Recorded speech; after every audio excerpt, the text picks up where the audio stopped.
Darts Vlog. Bilang ba? Action. Action. So yo, what's up guys? For today's video, pahanda rin natin ang 6x6 military SKW.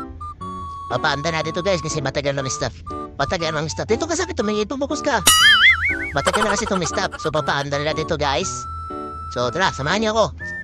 Una sa lahat, kailangan siguro natin ang battery natin. O dahil matagal na itong stop. Kinuha namin yung dinray namin siya. Kinuha namin yung dati niyang laman kasi walang takip to eh. Umulan, ilang buwan na itong nandito. Siyempre umulan, baka napasukan. So dinray namin siya, nilagyan namin sa ganon. Tinubila namin ng bagong diesel. Na, akit tayo ngayon. So guys, nandito na tayo sa taas. So, bumumbahan na lang natin yung pit-up niya para makit yung diesel sa kanyang, ano bang tawag dito? Fuel pump. Paano masabi?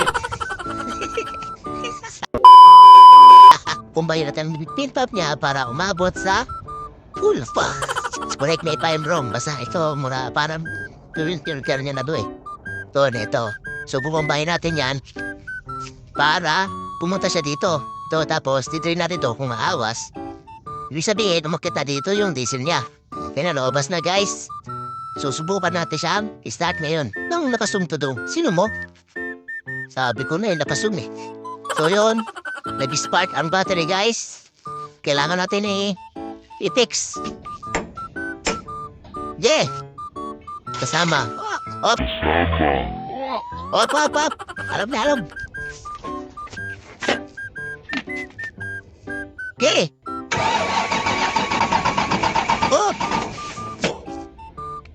So, hindi siya umandar guys. Kailangan natin check upin ang fuel pump.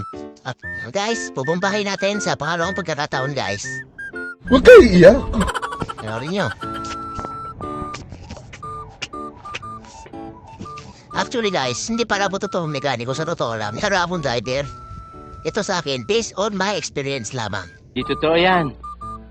Bola lang yan. So, pag hindi kaya talaga. Pag hindi kaya, tatawag tayo ng talagang mekaniko guys. Magaling kang kupal ka. So yun guys, tatandaan nyo yung tatlong klase ng brake ng mga truck. Fully air brake, semi-air brake, at ang hydrovac. Kung tawagin, hydraulic lang ang nagpapagana. Yung mga hydraulic guys, kasi yung kadalasan sa brake ng mga malilit na truck, mga L, yun yung mga hydraulic brake. Yun yung tawag na semi-air brake, yung may mga fluid at saka hangin. Pag absent yung fluid, hindi siya pupunction. Pag absent ang hangin, hindi siya pupunction ng brake. Yun ang semi-air brake. At yung fully air brake, is talagang hangin ang nagpapagana sa kanya. Yan ang 3 types ng brake. Tandaan nyo yan guys.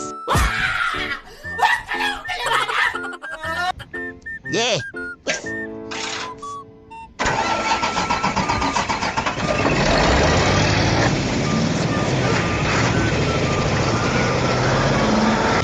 Ayun ang pag-ayos natin! At yun guys, nag-start na siya.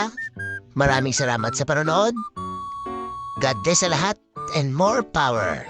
Babush! Thank you for watching.